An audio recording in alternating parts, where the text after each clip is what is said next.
নাই। যদি বেশি বিলাসিতা দেন, সোনার চামচ দিয়ে সন্তানকে মানুষ করেন, তাহলে সন্তানকে ব্যর্থ সন্তান করার জন্য আপনিই দায়ী। ত্যাগের মাধ্যমে মানুষ সফল হয়, বিলাসিতার মাধ্যমে নয়। এই জন্য সন্তানকে বিলাসিতা থেকে দূরে রাখতে হবে। এই 5টা মৌলিক অধিকারের বাইরে কোনো অধিকার দেওয়ার প্রয়োজন নাই। কষ্ট করে মানুষ করতে হবে। যখন কষ্ট করে মানুষ হবে, তখন সে জীবনের বাস্তবতা বুঝবে, তখন সে জীবনে সফল হবে। এই জন্য 18-20 বছরের মধ্যে যতই অজুহাত আসুক, জিপিএ 5 পেয়েছে তো কি হয়েছে, পঞ্চমে হোক, অষ্টমে হোক, দাখিলে হোক, আলিমে হোক, তাই মোটরসাইকেল কিনে দিতে হবে, তাই অ্যান্ড্রয়েড ফোন কিনে দিতে হবে, এটা ফালতুগিরি। যদি বলেন যে আমি আমার সন্তানকে কন্ট্রোল করতে পারতেছি না, তাহলে আপনি যোগ্য পিতা নন। আপনি দেখবেন যোগ্য পিতা কাকে বলে। আপনাকে একজন যোগ্য পিতার ঘটনা শোনাই।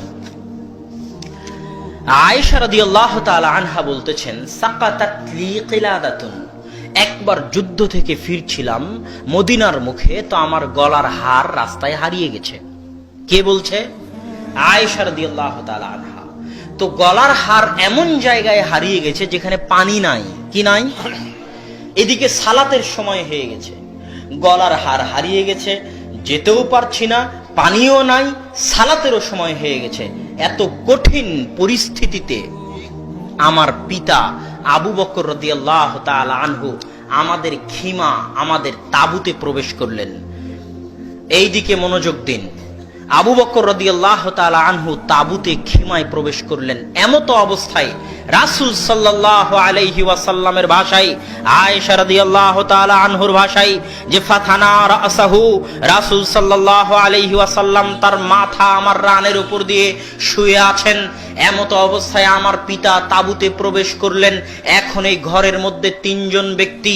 একজন হচ্ছে পৃথিবীর সর্বশ্রেষ্ঠ নবী, সর্বশ্রেষ্ঠ রাসূল, সর্বশ্রেষ্ঠ ব্যক্তি মুহাম্মদ সাল্লাল্লাহু আলাইহি ওয়াসাল্লাম, যিনি জামাই হয়ে শ্বশুরের সামনে স্ত্রীর কোলে মাথা রেখে শুয়ে আছেন। পৃথিবীর সর্বশ্রেষ্ঠ রাসূল, সর্বশ্রেষ্ঠ মানুষ।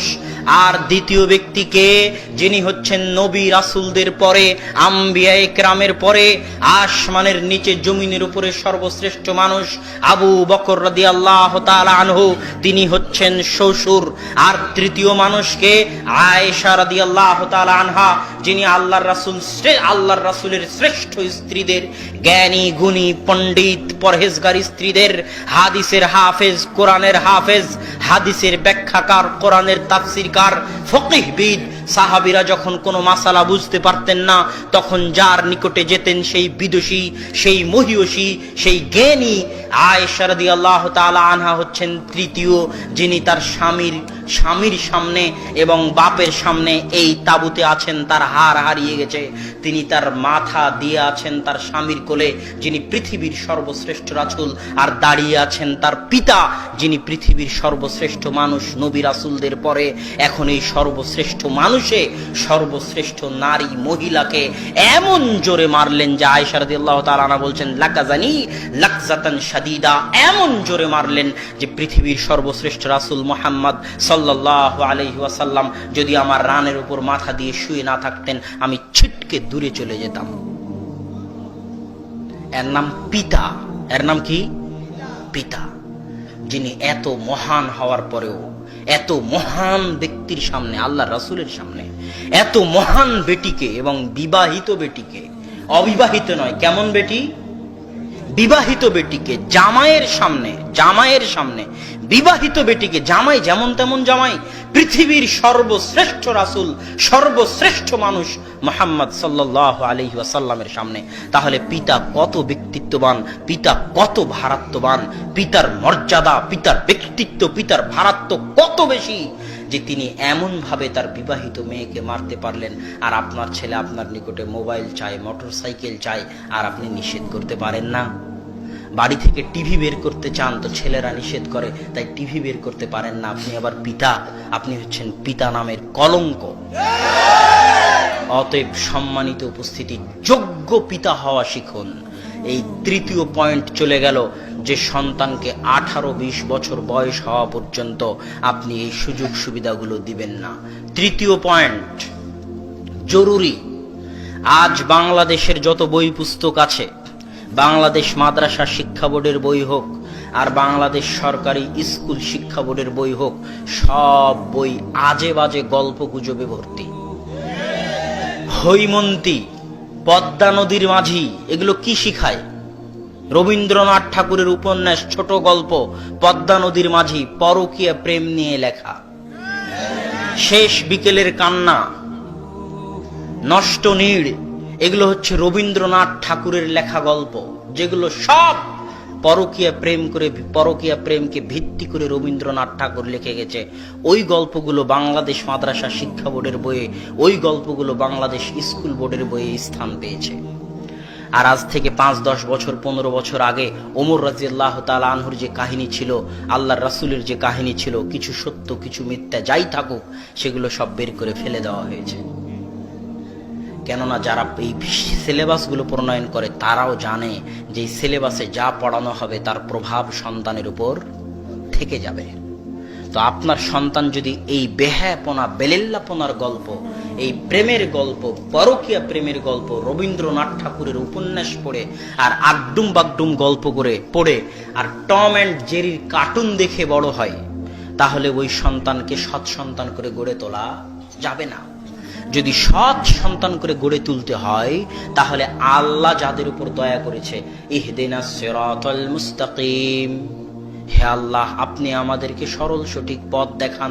কাদের পথ? যাদের উপর আনআমতা আলাইহিম, আপনি দয়া করেছেন, আপনি রহম করেছেন। আর এই সিরিয়ালের 1 নম্বরে আছে আল আম্বিয়া, নবীগণ। কারা? নবীগণ। এই সিরিয়ালের 2 নম্বরে আছে সাহাবীগণ। এই সিরিয়ালের 3 নম্বরে আছে আইম্মায়ে কেরাম, সালাফে সালেহিন, মুহাদ্দিসিনে ইদাম, ফুকাহায়ে কেরাম, তারা। তো আপনার সন্তানকে ছোট অবস্থায় 5 থেকে 10 বছর বয়সের মধ্যে স্কুলে যেহেতু এই আলতু ফালতু গল্পগুলো সে পড়তেছে, এগুলো তার মানসপটে দাগ কেটে যাবে। এই জন্য আপনাকে চেষ্টা করতে হবে আপনার সন্তানকে নবীদের কাহিনী, সাহাবীদের কাহিনী, সালাফে সালেহিনের কাহিনী শুনিয়ে বড় করার। মায়ের কাছে যখন সন্তান শুনতে চাইবে আম্মা একটা কিসসা বলেন না, তখন মা যেন নবীদের কাহিনী শোনাতে পারে। কিভাবে ইব্রাহিমকে আগুনে ফেলে দেওয়া হয়েছিল, কিভাবে মুসার কাষ্ঠফলক বাক্স স্রোতের উল্টা দিকে চলল, কিভাবে মুসা তার শত্রুর বাড়িতে মানুষ হলো, কিভাবে ফেরাউন ডুবে গেল, কিভাবে ইউসুফকে কুয়াতে ফেলে দেওয়া হলো, কুয়া থেকে রাজার ঘরে কিভাবে চলে গেল, রাজার ঘর থেকে মিথ্যা অপবাদ নিয়ে জেলে কিভাবে গেল, জেল থেকে মিথ্যা অপবাদ থেকে মুক্ত হয়ে জেল থেকে বের হয়ে সরাসরি মন্ত্রী কিভাবে হয়ে গেল।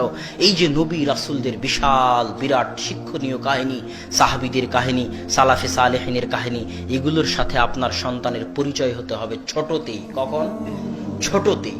কেননা অল্প কিছুদিন পরেই সে যখন সিনেমা মুভির সাথে পরিচিত হবে, পেপার পত্রিকার সাথে পরিচিত হবে, তখন খেলোয়াড়দের সাথে পরিচিত হবে, তখন এই খেলোয়াড়দেরকে, এই মডেল নায়ক নায়িকাদেরকে, এই সিনেমা মুভির নায়ক নায়িকাদেরকে সে নিজের মডেল এবং আদর্শ বলে গ্রহণ করে নেবে নিজের অজান্তেই।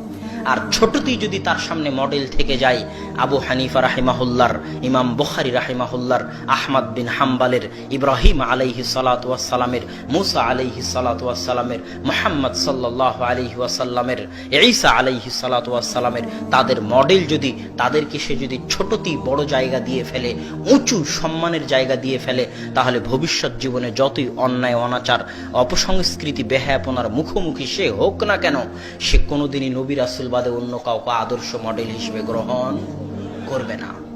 এই জন্য এই চতুর্থ পয়েন্টের গুরুত্ব সীমাহীন ও অপরিসীম। আমি আপনাকে এখন পর্যন্ত যে 4টা কথা বলেছি, 5 থেকে 10 বছর বয়স পর্যন্ত, 1, সন্তানকে তাওহীদ আল্লাহর সঙ্গে পরিচয় করিয়ে দিতে হবে। 2, সন্তানকে আদব কায়দা আপনি শিখাবেন, মসজিদের ইমাম নয়। কে শিখাবে? আপনি শিখাবেন, এই সংকল্প আপনাকে করতে হবে। 3, 18-20 বছর বয়স পর্যন্ত সন্তানকে বেশি সুযোগ সুবিধা, বিলাসিতা, মোবাইল, মোটরসাইকেল ইত্যাদি অত্যাধিক সুযোগ সুবিধা থেকে দূরে রাখতে হবে। সন্তানের হাতে বেশি টাকা দেওয়া থেকে দূরে রাখতে হবে, যাবতীয় বিলাসিতা থেকে দূরে রাখতে হবে, তার মধ্যে ব্যক্তিত্ব ভারাত্ব আসার আগ পর্যন্ত।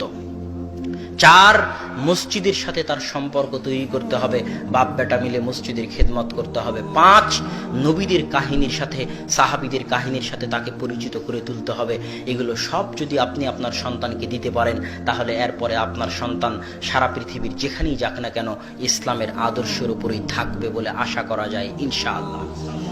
সম্মানিত উপস্থিতি, এটা একটা আদর্শ পরিবার গড়ে তোলার অংশ।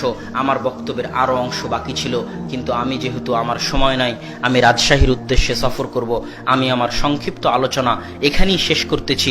আল্লাহ সুবহানাহু ওয়া তাআলা আমাদেরকে আদর্শ পরিবার গড়ে তোলার তৌফিক দান করুক, আল্লাহুম্মা আমিন।